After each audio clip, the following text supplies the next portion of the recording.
There we go. Hello and happy Mentorship Monday, everyone. Welcome to our final installment of the Mentorship Monday for 2022. I am Chantel Cargill, Mentorship Monday Committee Chair with the Women of UGA Leadership Council and a 2010 Franklin College grad. On behalf of the Women of UGA, welcome back to professional development, empowerment, and intentional connections in our virtual format. Before I turn things over to our experts, allow me to take a bit of privilege to say thank you to everyone who has attended all of our Mentorship Mondays this fall. Thank you so much.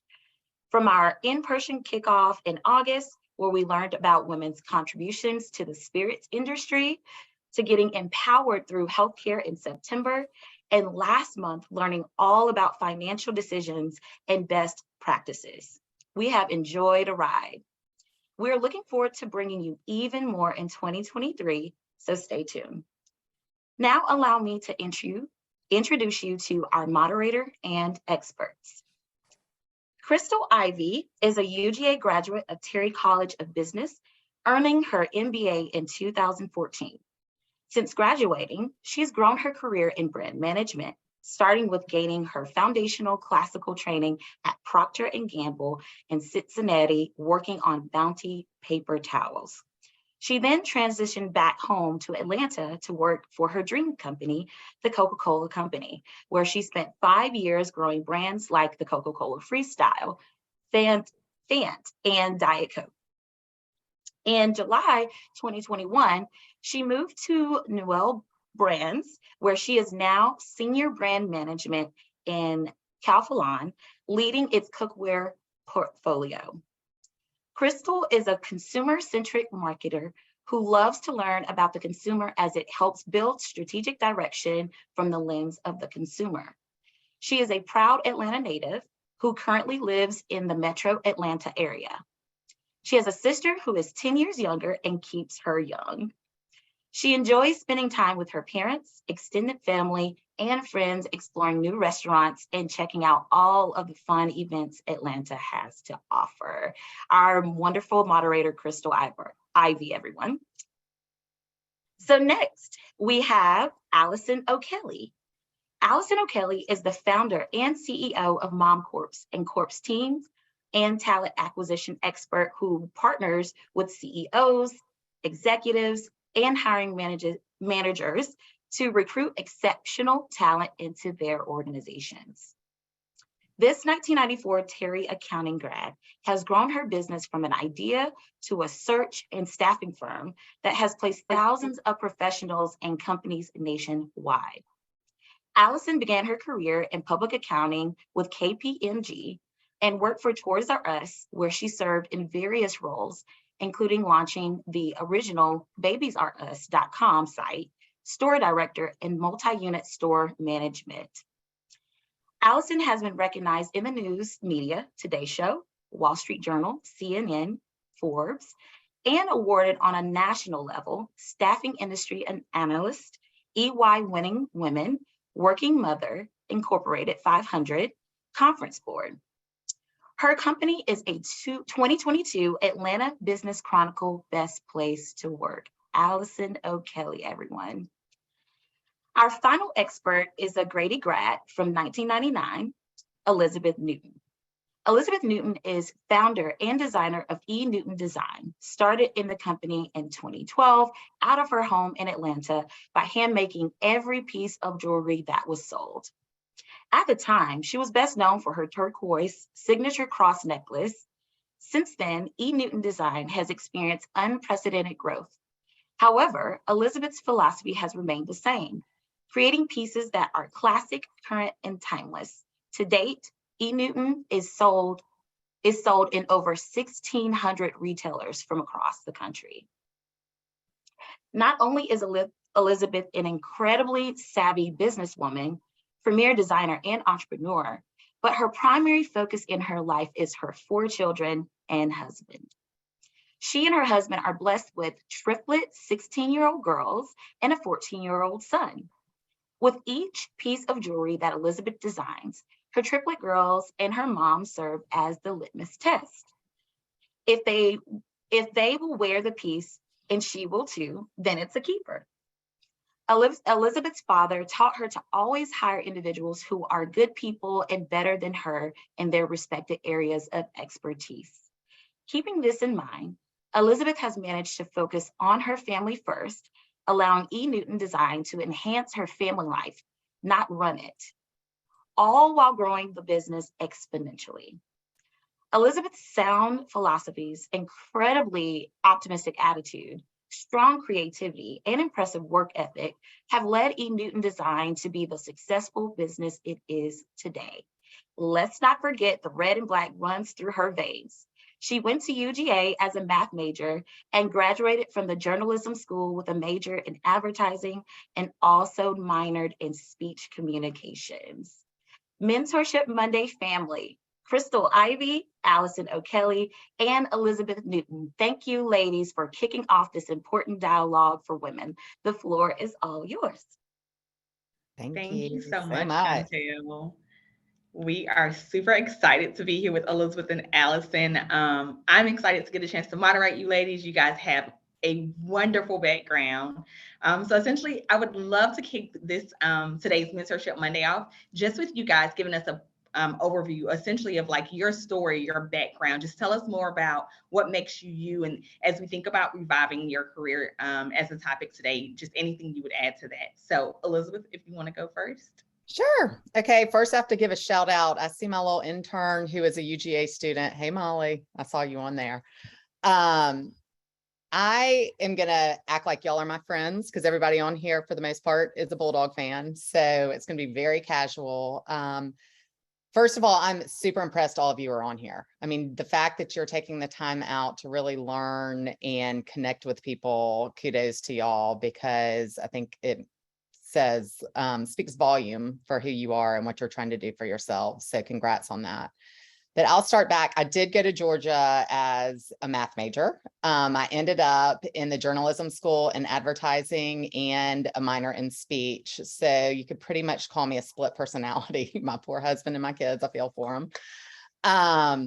I started out right out of school. It's back when it was like the .com era, if you can imagine that. And I went to work for a company that was EBPP, which was at the time electronic bill presentment and payment. Nobody was paying their bills online and everybody was scared to. And I went just as like a marketing person, and I ended up going in and I ran our trade show area. And when I first started doing it, I was like, ooh, this is fun. I can do events. I can travel the world. I have nothing. I'm free. But if I really look back at every step of what I've done and really connect it into what we're talking about today, I think from that job, I can really think about, like, I learned how to pull resources together and people together and really be on the floor selling to people at trade shows. I was exhausted. I traveled all the time.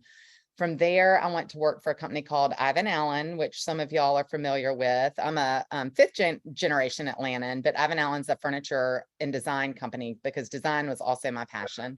And I met the CEO in an elevator. So girls, get your elevator pitch ready. And he got off on the floor too, and I got off with him, and he offered me a job and I took it. And it was amazing. I learned so much from Mr. Emmett Allen, and his father was our mayor. Y'all, that is my dog. I'm sorry. And I'm petting the other ones if you hear it. But they are just great, great people. And I really learned from him the value of a relationship. And businesses are built one relationship at a time. And you've got to think about that. The other thing too is there are going to be jobs. Hey, sugar, hush. Sorry, y'all. There are going to be jobs that y'all don't like that you're asked to do, which I have had to do all my life. And do your best, because people are going to notice if you're doing your best or not. And you're not going to get the next opportunity unless you're doing your best at that job. So we go from Ivan Allen, y'all. I find out that I am pregnant with triplets. I'm going to walk with y'all because my dog won't hush. I'm very real. So you're going to have to just stay with me. I go from Ivan Allen and find out that I'm pregnant with triplets. My husband has started his own company, and we're like, oh my gosh. And I did end up working for like 18 months. I'm petting a dog now. Sorry, y'all. And so I ended up working for 18 months and then I had to cold turkey quit. Y'all, we did not have money for anything because we were doing like 600 to 900 diapers a month. That's where our money went.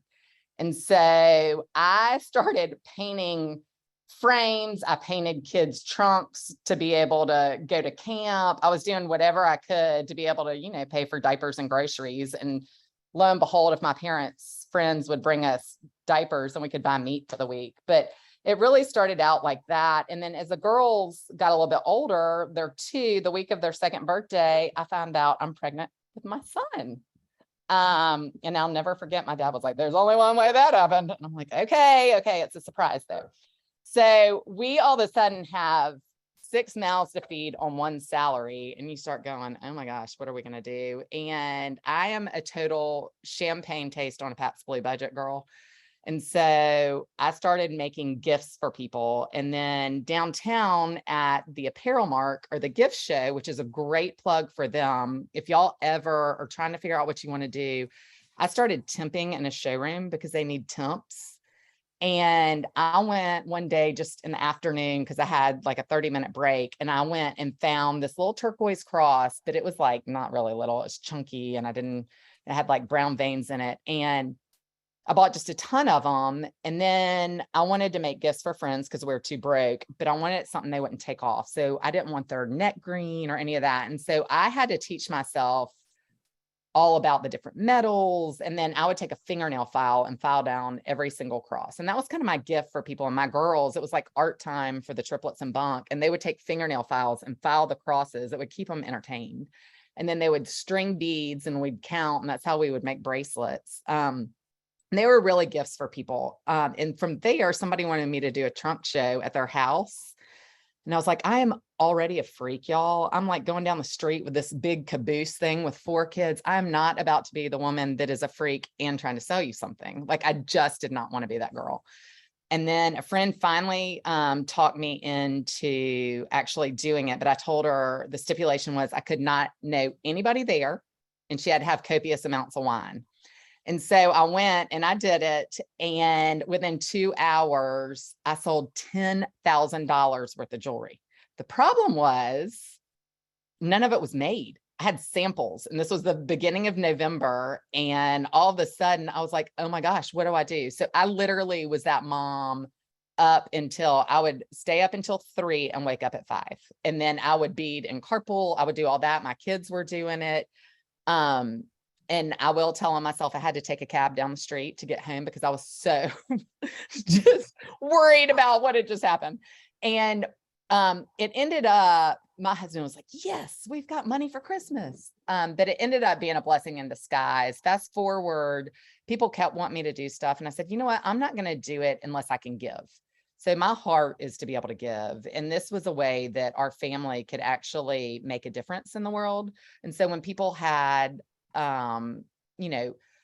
were trying to raise money for cystic fibrosis. One of my dear friends, 2 of her kids have it. And over the past 4 or 5 years, we've raised, hundreds of thousands of dollars for them. But, I would sell something and then half of the proceeds would go towards whatever it was that they were doing.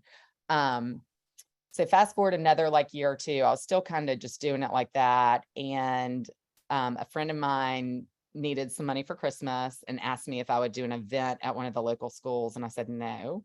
And she said, what if you made it, but I worked it? And I said, okay, we could do that and we'll just split the profit. So we did that. And the head of emerging designers from Atlanta Apparel ended up being there. And so my friend called me and she said, oh my gosh, it's a friend you haven't seen from Georgia. She's so excited. It was that lady, y'all. I went in my pajamas, did not get out of the car. I thought I was going to see an old friend. She wouldn't tell me who it was. So we met, and then the rest is history. I went in to the emerging design area and I didn't have a name for the company. I was such a tomboy growing up that night my dad goes, just call it E. Newton. You're always E. Howard growing up. Newton was my main name. He goes, you can change it if you want to. And I just had in my head, okay, McDonald's, the M. Y'all, one of my girls, when she was 5, she goes, Mommy, is that because their French fries are so good? Have y'all ever thought about that? Those are the French fries. I'd never thought about that. So I was like, okay, if I just do an E, people can remember that because I've always been called E. And then, but I wouldn't have named it for myself if I had known it was going to take off. But anyway, so I was there, and y'all, I had a blue tablecloth with barbecue stains all over it, and like 3 or 4 necklaces. And those buildings, they are like 3 huge buildings, 18 feet tall. And I was like, what am I doing? And so I just started talking about my husband's barbecue stains, and that, you know, any guy I saw, I was like, okay, if I have him to come talk to me about barbecue, his wife is going to come find out what it is. So that was my strategy. The next day I showed up because I went to Kinko's and had my little friend take some pictures, and I had some paper pictures up there. I made me a little E, and off we went. Fast forward a handful of years, it was another Georgia graduate who actually had a background at Coca-Cola for 17 years. I coached soccer with her husband, and I brought her on. In the meantime, the first person I brought on was my son's preschool teacher, who is still here with me today. And I didn't think I could pay her 3 hours a week. And that included babysitting. And the poor thing has not worked less than 40 hours a week since she signed on. But anyway, but I did bring on somebody that really taught me about brand. And she was from Coke, and she's been instrumental. And I've got quite a few Georgia grads. But if you fast forward, we have been represented now, instead of doing temporaries at Market, we went into a showroom about 5 years ago in Atlanta. And now we're represented in all 50 states. We have a showroom in Atlanta, Dallas, LA, Vegas, Seattle. And we have 72 sales reps in all 50 states with feet on the street. We have 70 people in manufacturing here in Atlanta. Everything is hand beaded here in Atlanta, and all of our marketing, customer service, fulfillment is all out of here in Atlanta. And to date, we are in about 1,600 boutiques. Some are international and some are US based. But I was laughing about, you know, how do we make it a lifestyle, or do we make it really a business? Another way that I really grew this business was, if you take a look at where my girls play soccer or where we vacation, those were my first retailers. So I would go in and I would meet with them, and I would sell to them, and I'd be able to write the trip off, and I would stay for a couple of hours and talk to customers and try to sell what I just sold to them while I was in there, and then they'd order more. So it really, it's become a big family. But I know I've got to give Allison the floor. I have no idea what my time is. I haven't been looking, but I love what I do, and I love the relationships and my team. Y'all, I am able to be a mom because I surround myself with amazing people. I just love them. So anyway.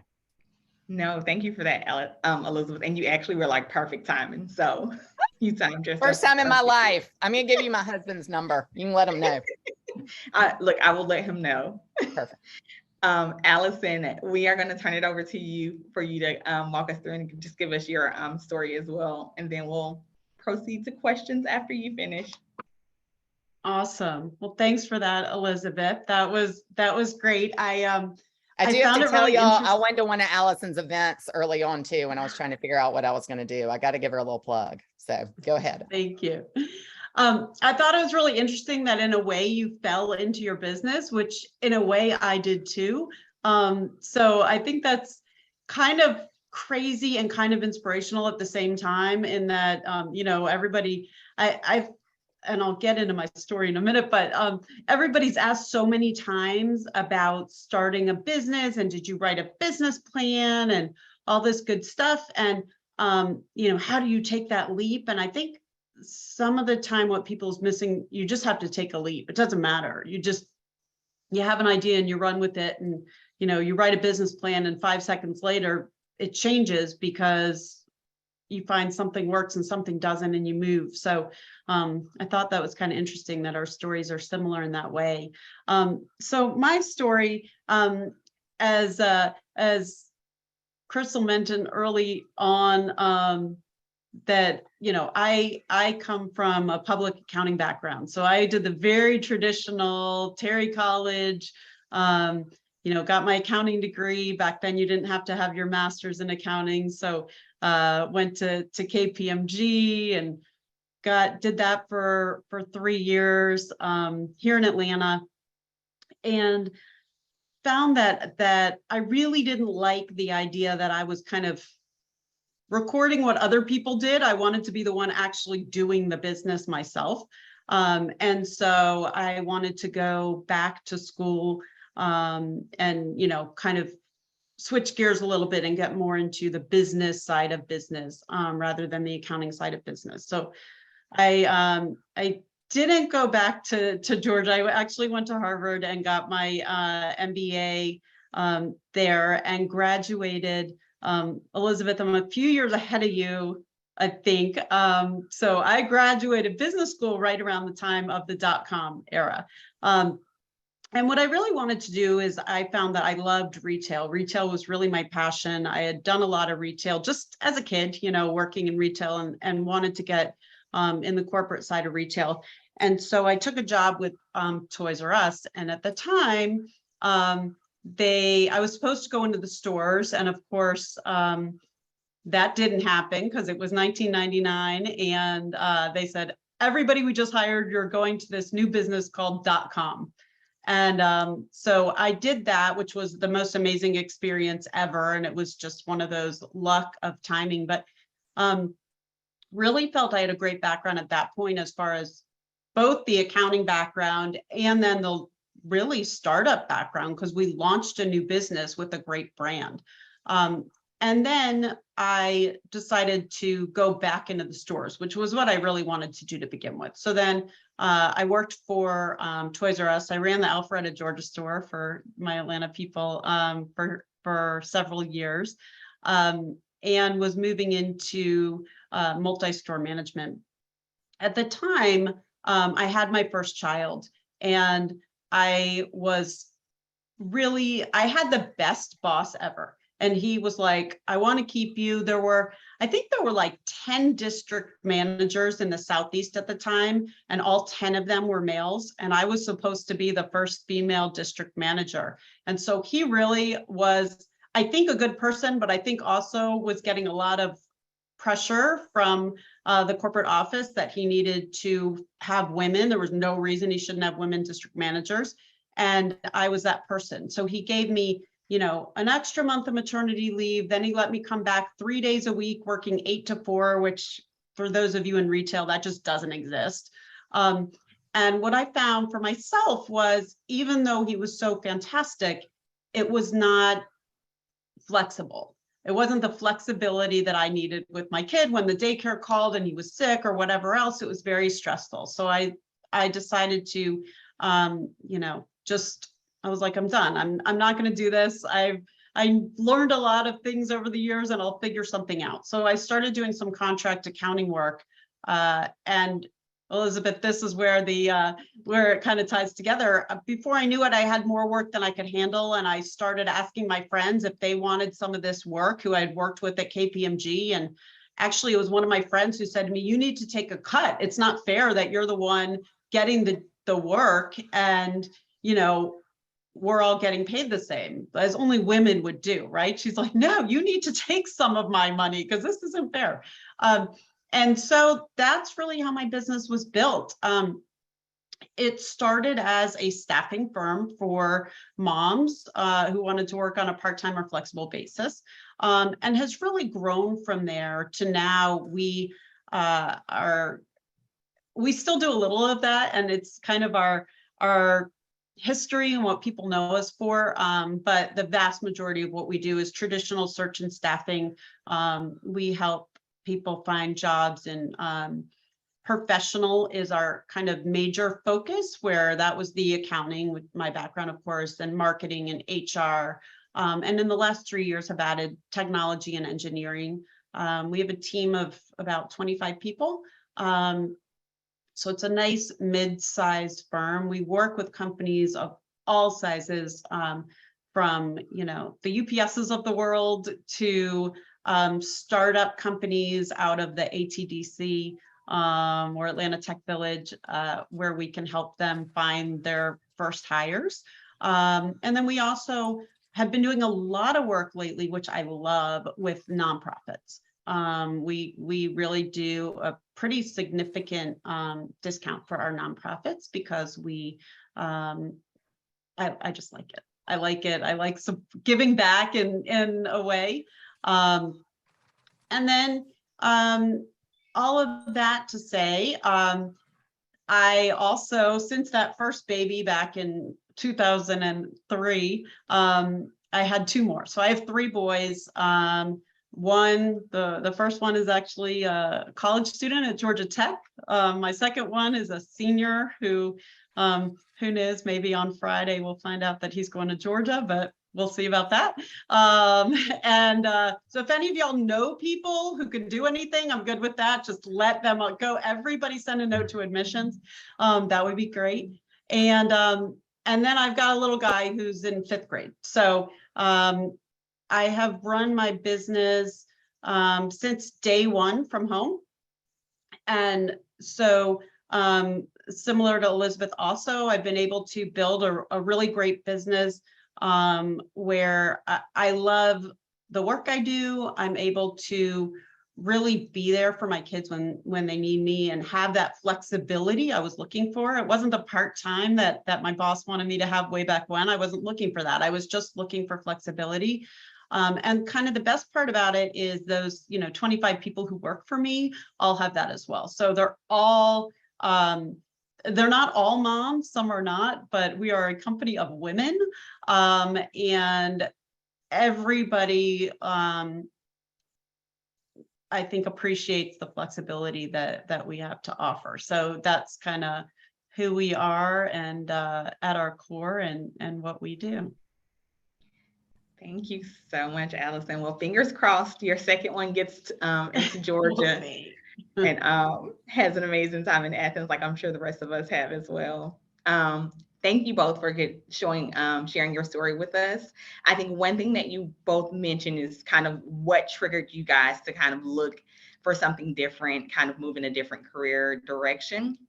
So what I would love to hear from you guys is, as you think about giving advice to someone who may be also looking to go into a new career or a new work environment, is there anything that you would say like triggers that moment for them, or how do they know like it's time to kind of reevaluate and explore anything new?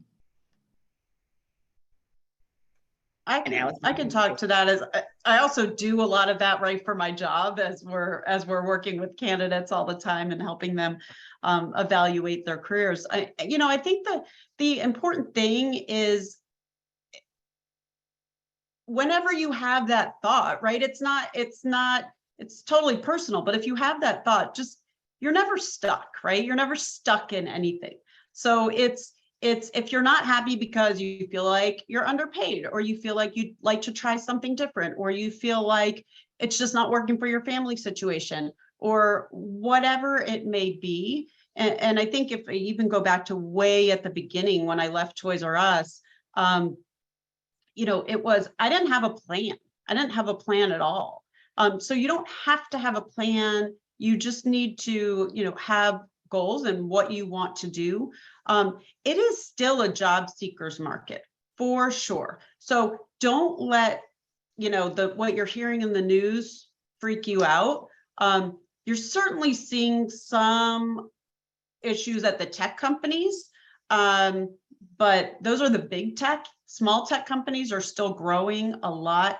And other companies out there, especially for people who have professional degrees, they're dying for people. So it's a really good time to look. One thing that you can do, if you don't, on LinkedIn, I'm sure everybody's got their LinkedIn profiles, and if you don't, you should. But you can always flag a little thing, open to work. It's one of the settings. And every recruiter out there is always looking at people who say open to work, or they're looking at people who's, especially if it just changed, that's like a tip to a recruiter, like, ooh, I better reach out to this person.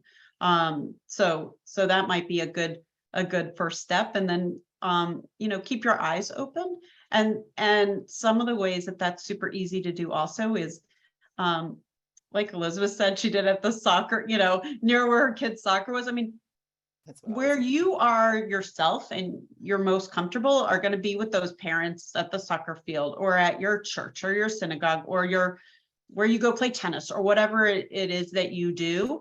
And if you let people know that you're starting to think about something else, doors open. So, even if it's not being an entrepreneur, just getting the word out, things will come your way that you did not even expect. I'm going to speak to it a little bit from like the non-recruiting side. For me, it's really more of really taking a look at your life and saying, okay, is it the job that I want to change, or is it something else in my life that I need to change? Because if you change the job and that feeling's still there, maybe it wasn't the job in the first place, and then you're stuck in a new job going, why did I just do that? So I really think that if you take a look at what you're doing for work and really think about, okay, am I passionate about it, or does it help support my passion? Because there's a difference. Like, I absolutely love what I do. I mean, my husband's always like, what are you doing? It'll be 2 a.m. and I'm like under the covers trying to like design something. And he's like, please go to bed. I'm like, okay. But also, it started out because I had to figure out how to support help him support a family. You can't go from 2 mouths with 2 salaries to 6 mouths overnight and think that life is going to be the same. Trust me, it's not. So really, take a look at what it is that needs to change. My one advice, though, also would be, when you're starting to kind of get that itch in any situation, don't let it reflect the work you're doing at your job, because you begin to see, and I see it often, and I have people ask me about it, and friends even, like, you can see in the workplace when people are starting to itch that they want something different, their focus shifts, and you never know what opportunity is right around the corner at your current job. But if your focus shifts, that opportunity might shift to somebody else if you're not continuing to do your best job where you are. No, that's a good bill, Elizabeth. And thank you for your perspective on that piece. The next question that I have for you guys actually is a follow-up to what you guys just shared, as we think about that moment when you knew it was time to make a change, or you wanted to make a change. When you were in the process of making that change, what would you say was your biggest barrier or hurdle that you had to overcome in the process of going to that change or your new career? And if you want to kick us off, Elizabeth. Sure. If I really think back, well, having 4 babies in 2 years, that's a big hurdle. That would be my biggest hurdle. But if I really think back to the change, I think, and this goes to also having triplets. Thank God I didn't have a singleton first, because then I would have known what I was getting into, right? A little bit like Allison saying she didn't exactly have a business plan. It just kind of fell into place. I really think back about E. Newton and how much we've grown and what we've done. And all of it has been self-funded. And I can remember going to events in the very beginning, like my first market or the first couple of years, we would have all our samples out there. And I would take everything down every night and then go back at like 5:30 in the morning and reset it up, because that's all I had. Like I couldn't afford, for excess. I had to sell it and then be able to make it. So I really think just sometimes knowing too much is the biggest hurdle. And I think that having my blinders on really has been a blessing in disguise through this process. I mean, I'm not leading blinded now. Obviously, we have some consultants that we, work with, and we've got and I've brought in talent that is way smarter than me. I like to be the least smart person in the room at all times. Ask Molly. She's smarter than I am too. But I really think the biggest hurdle, I mean, maybe it is for me that I don't put I don't look too far ahead, but one thing I will say is bringing in Rebecca Nixon, who was also a UGA grad, was one of the best things that I did, because my husband and Rebecca in the beginning, they're like, this thing would have been a nonprofit if we hadn't really, I had to round myself out and really start thinking about not only giving, but also the company needs to make money, and, learning what does that mean? Like profits and loss. There's one thing any of y'all, even if you're not in the financial world, to start studying about P&L sheets. Understand what that means. Just understand it. Because if you understand it in any business, any role that you're in any way that you can make what you do more efficient, yet still focus on the customer, and also think about the bottom line, any boss will love you forever. Just trust me. So. No, that was good, Elizabeth.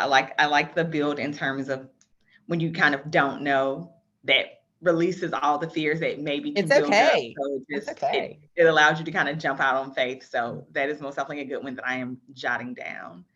Allison, would you add anything to that in terms of like, what do you think your biggest fear was as you went to the transition? Yeah, I mean,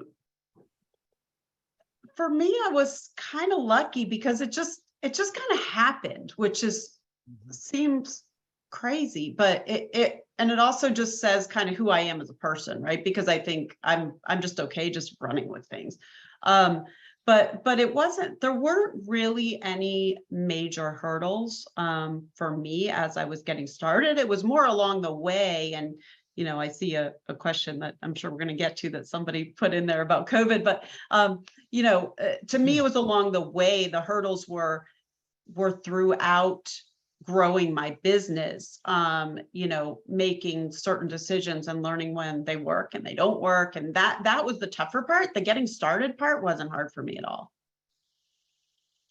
Okay, that makes a ton of sense. And yes, you are right. We got a question in the chat, and so I'll let that lead into the question that we want to answer. And ladies, feel free to ask questions throughout the chat. We'll work them in to the questions that we have, as well as the questions that come in the chat. But we'll pivot based on that question. So to you both, Elizabeth and Allison, her question that came in from Reagan, I think that what pivot did you make during COVID to maintain your business? If COVID did not impact your organization, has there ever been a circumstance that required a big pivot from your organization's status quo? Yeah, and I had I had 5,000 pivots in the past, like, I don't know how long I've been doing this, 15 plus years. COVID was a huge one for us. I mean, remember, nobody was hiring, right? Everyone was like, immediately stop hiring. And I'm in the business of hiring. So it was really, really scary. We have at any given moment, maybe 100 or more contractors out on assignment with our clients. And then we also do a lot of direct hire for our clients.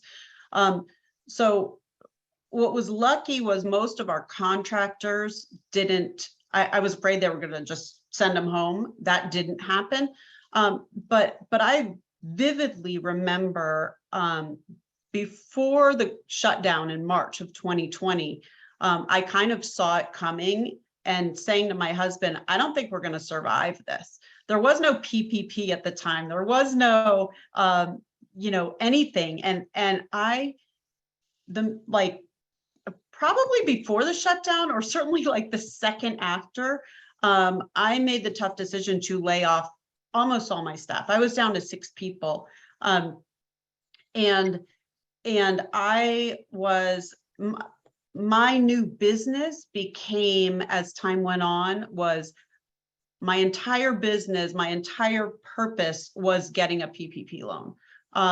And which was, again, really hard at the beginning. The bank that we used was not one that was able to do well. So I was going to all these like fintech companies that you may have never heard of. And so for me, you know, we were, as long as we could keep those people in place that we had and getting the PPP money, I mean, that became everything.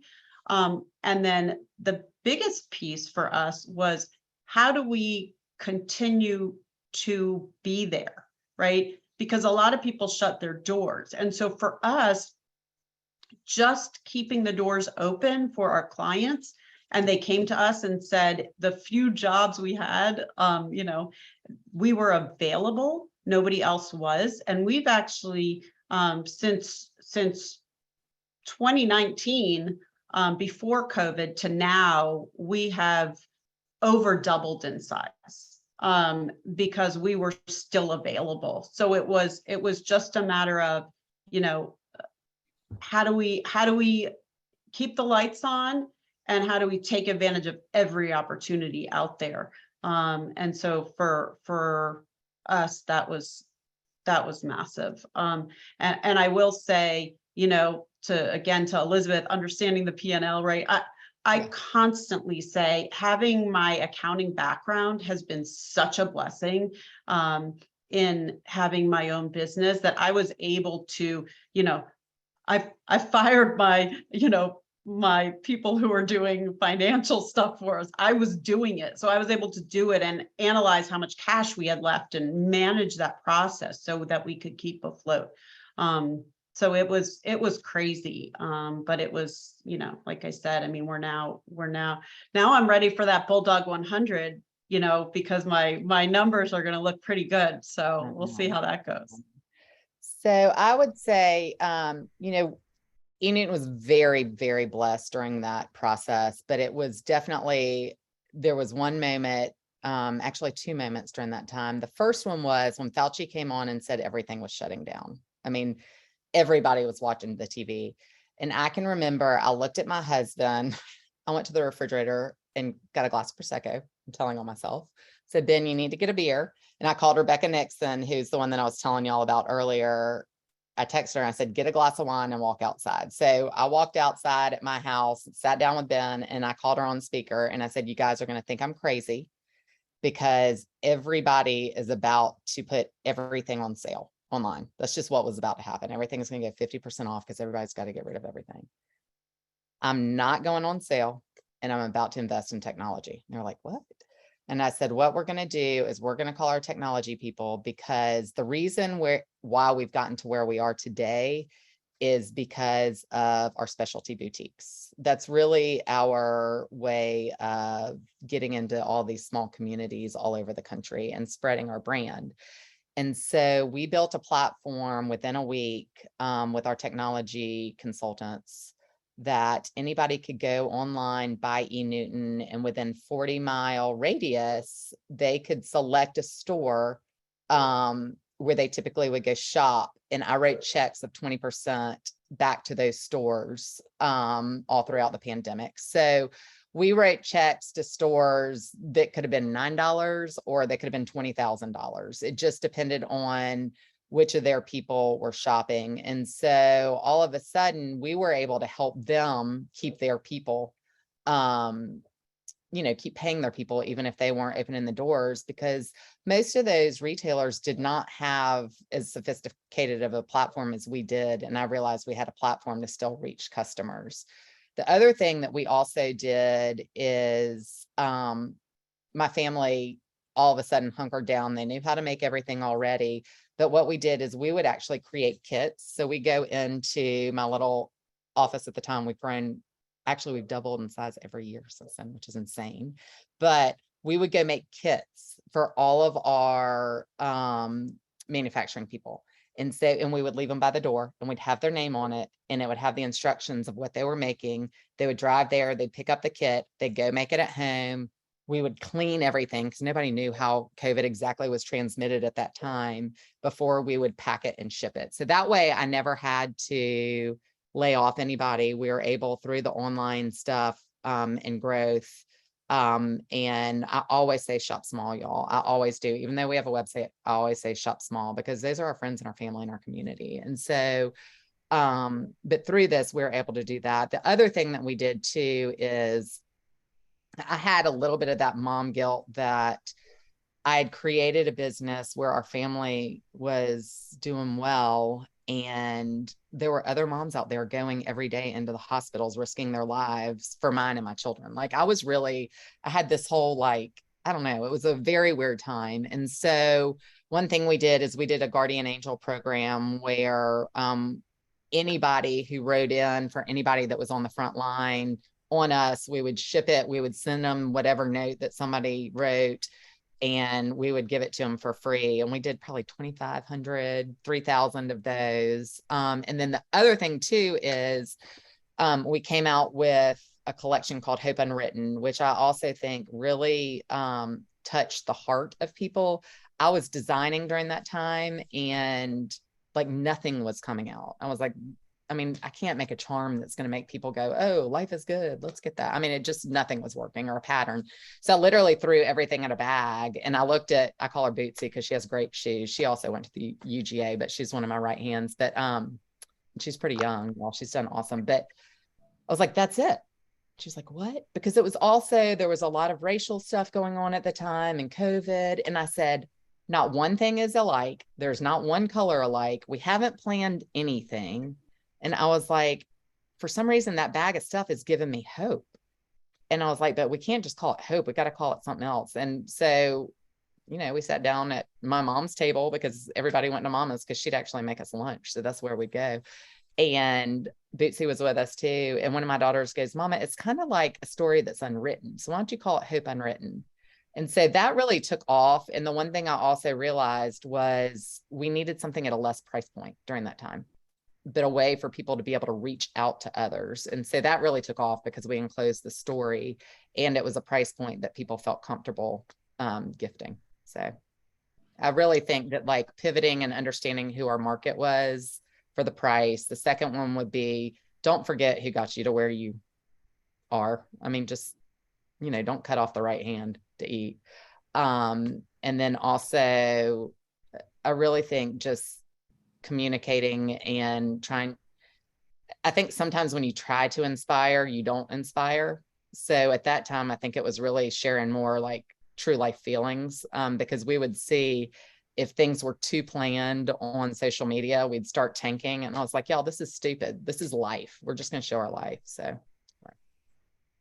No, thank you for that, Elizabeth. Sounds like you actually were able to make some lemonade out of the lemons of COVID in that time. I was just glad we could help others during that time, really. Yes. So most definitely. I'm gonna die here. Sorry. Great things that you were able to do. We are down to the last few minutes with you, ladies. So what I would love to do is, as we just think about closing out, a question that I want to ask you guys that I think will be most definitely beneficial to everyone on the line is, what piece of advice would you share with the women on the fence or in the process of making a career change? So something that they can leave here with, a gem that kind of gives them that extra push needed, or to keep going in the process that they're in.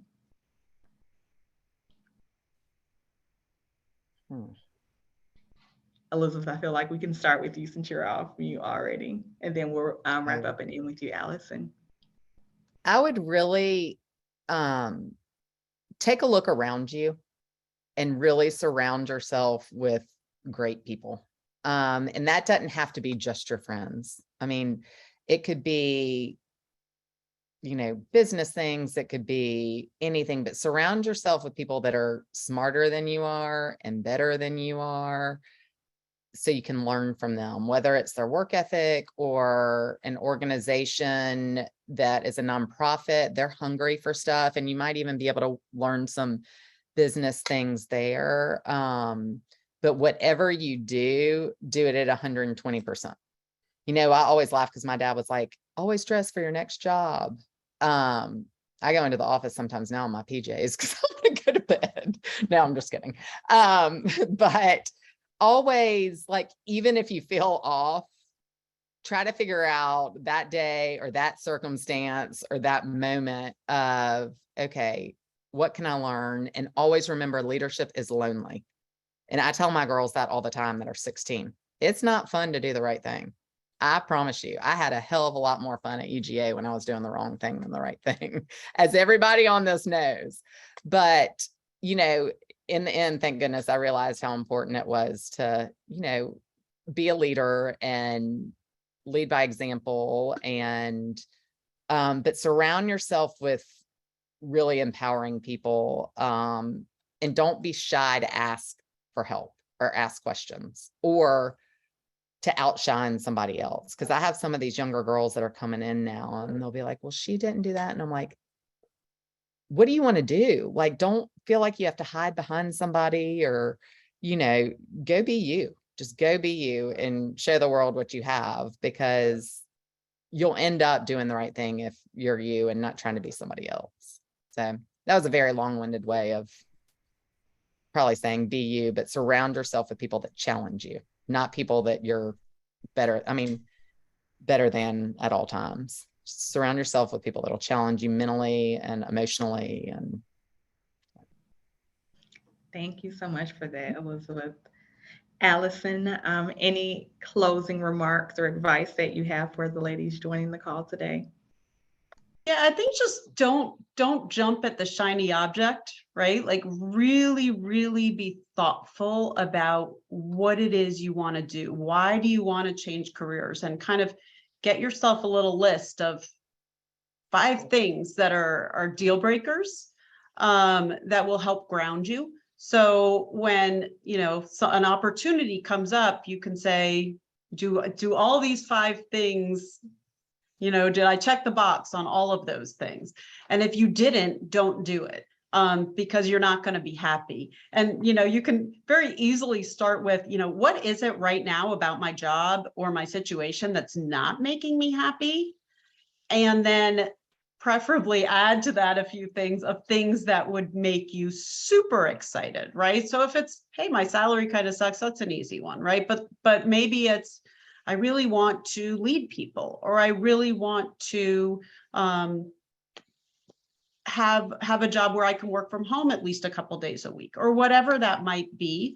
Get that list together so that way when those shiny objects show up, because they will, you're not just jumping because it's dangling in front of your face, and you're going to do something that's thoughtful and that's going to work for you. And then the other piece, the entrepreneurship piece, is if you have an idea and you want to do it, just do it, because you can talk yourself out of it.